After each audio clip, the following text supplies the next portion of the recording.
ચોથો સદગુણ લખ્યો છે an ability to be inspired by vision. કંઈક જોવે, કંઈક સાંભળે, એના પરથી હું મારા જીવનનો ઉત્કર્ષ કેવી રીતે કરી શકું એ વિચારીને તરત આવી જાય. આ સંસ્કારનું બેઝ હોય ને તો જ આવે. પાંચમો સદગુણ લખ્યો છે an ability to see connection between diverse things. Diagonally 180 degree opposite વસ્તુઓની વચ્ચે પણ એ વ્યક્તિ સંસ્કારિત હોય ને એને કનેક્શન દેખાય. ખાલી શિક્ષણ અને નોલેજ હોય ને તો કનેક્શન ન દેખાય. જેમ પ્રમુખ સ્વામી મહારાજને રાજકોટમાં એક પત્રકારે પ્રશ્ન પૂછેલો કે કર્મનો નાશ થઈ શકે? બૌદ્ધ દુનિયા એવું માને છે કે કર્મનો નાશ થાય નહીં, આપણે કર્મ ખપાવવા પડે. પ્રમુખ સ્વામી મહારાજે ત્વરિત ઉત્તર આપ્યો, હા થઈ શકે. પત્રકારશ્રીએ પૂછ્યું કે કેવી રીતે? પ્રમુખ સ્વામી મહારાજ બોલ્યા કે ભગવાનની ભક્તિ અને ઉપાસનાથી કર્મનો નાશ થઈ શકે છે. નહીં તો આ બંને ડાયવર્સિફાઈડ આપણને દેખાય. અત્યારે ઘણા બધા કર્મઠ સમાજ સેવકો છે એમ જ માને છે કે શ્રીમદ ભગવદ્ ગીતામાં અમને કર્મ જે શીખવાડ્યું છે એ પ્રમાણે અમે કરીએ છીએ, કર્મયોગને માનીએ છીએ. પણ જ્ઞાન યોગ ને ભક્તિ યોગ પણ છે.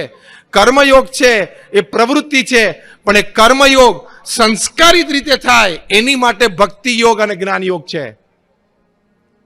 એની પુષ્ટિ માટે છે.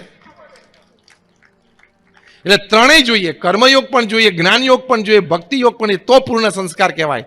છઠ્ઠી વાત લખી છે an ability to cause as little harm as possible.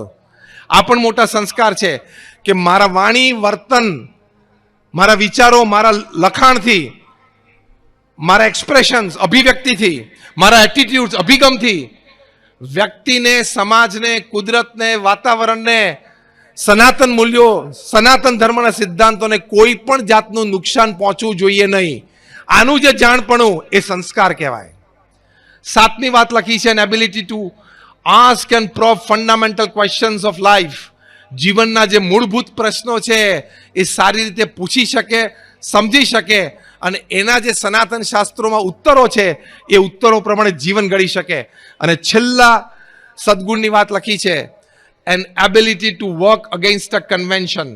એટલે કે માન્યતા અને ઢાંચાની વિરુદ્ધ જઈને પણ એ પોતે કાર્ય કરી શકે, કારણ કે એની પાછળનું એનું ચાલક બળ શું છે કે મારું કાર્ય સત્ય છે, મારે લોકોને સાચી વાત આપી છે, તો ભલે માન્યતા અને ઢાંચો મારી વિરુદ્ધમાં હોય તો પણ હું સામે પૂરે તરીને આ કાર્ય કરીશ, કારણ કે મારે સમાજને સારું આપવું છે. યોગીજી મહારાજનો સંકલ્પ હતો કે દિલ્હીમાં યમુના નદીના કિનારે ભવ્ય ભગવાન સ્વામિનારાયણનું ધામ કરવું છે અને લોકોને સંસ્કારિત કરવા છે. 1967-68ની આ વાત પ્રમુખ સ્વામી મહારાજે આ વાત હૃદયસ્થ કરી. 32 વર્ષ સુધી રાહ જોઈ. 2000ની સાલમાં આ જમીન ઉપર ત્યાં ખાતવિધિ થઈ. એ વખતે અને અત્યારે પણ દિલ્હી જેવા શહેરમાં યમુના નદીના કિનારે 110 એકર જગ્યા એટલે શું?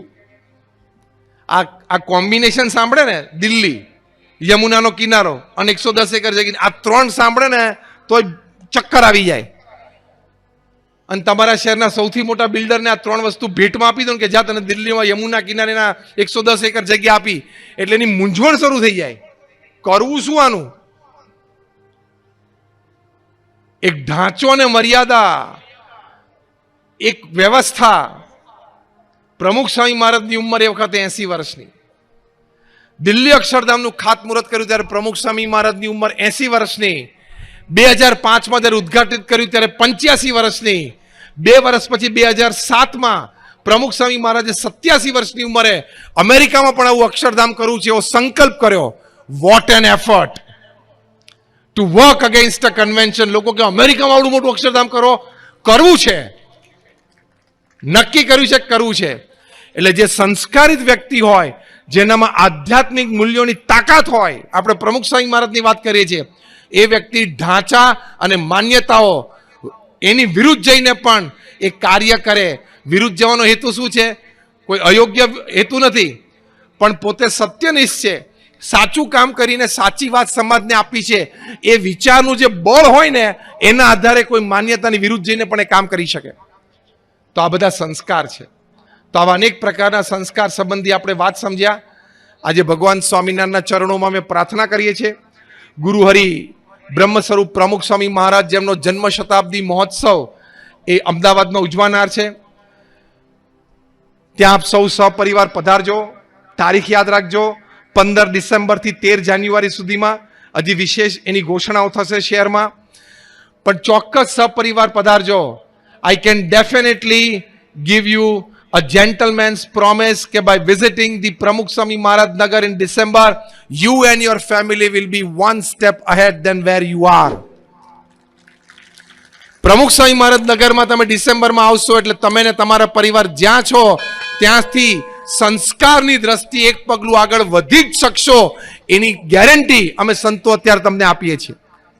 હવે આપણે સવારે વહેલા ઉઠવાના ફાયદા વિશેની વાત કરીશું.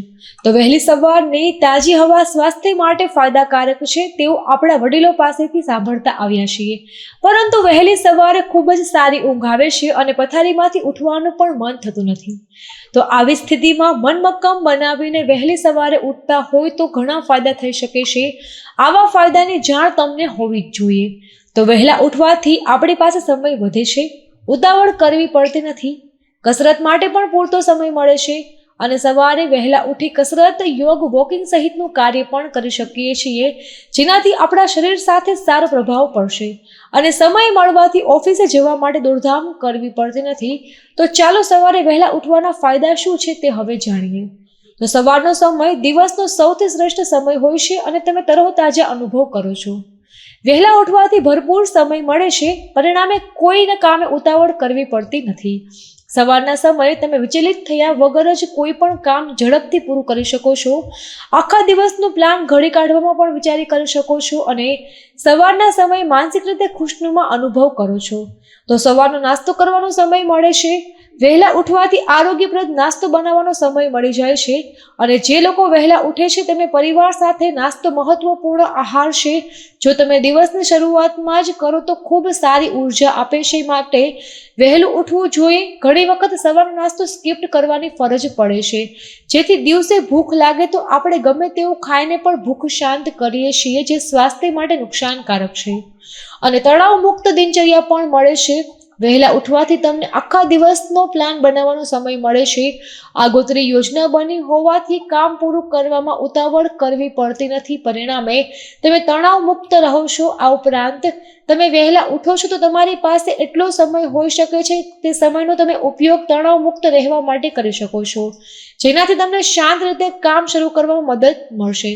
આ ઉપરાંત રાત્રે સારી ઊંઘ આવે છે, કારણ કે વહેલા ઉઠનારા અને રાત્રે વહેલા સૂઈ જાય છે. સવારે વહેલા ઉઠવાથી આદતની સારી રાતે ઊંઘ આવે છે, જેના કારણે સ્વાસ્થ્ય સારું રહે છે, સકારાત્મકનો સંચાર થાય છે. સવારે વહેલા ઉઠવાથી તન અને મનમાં સકારાત્મક સંચાર આવે છે, જેના કારણે જે લોકો વહેલા ઉઠે છે તેઓ થોડો સમય માટે નહીં પરંતુ જીવનભર માટે ખુશ રહે છે, તેવું એક સંશોધનમાં પણ સામે આવ્યું છે. અને દરરોજ કસરત કરવાનો સમય મળે. સવારે કસરત કરવી ખૂબ જ સારું માનવામાં આવે છે, જેમાં શરીર અને મન તંદુરસ્ત રહે છે. સવારે કસરત કરવાથી શરીરમાં બુસ્ટ પણ થાય છે.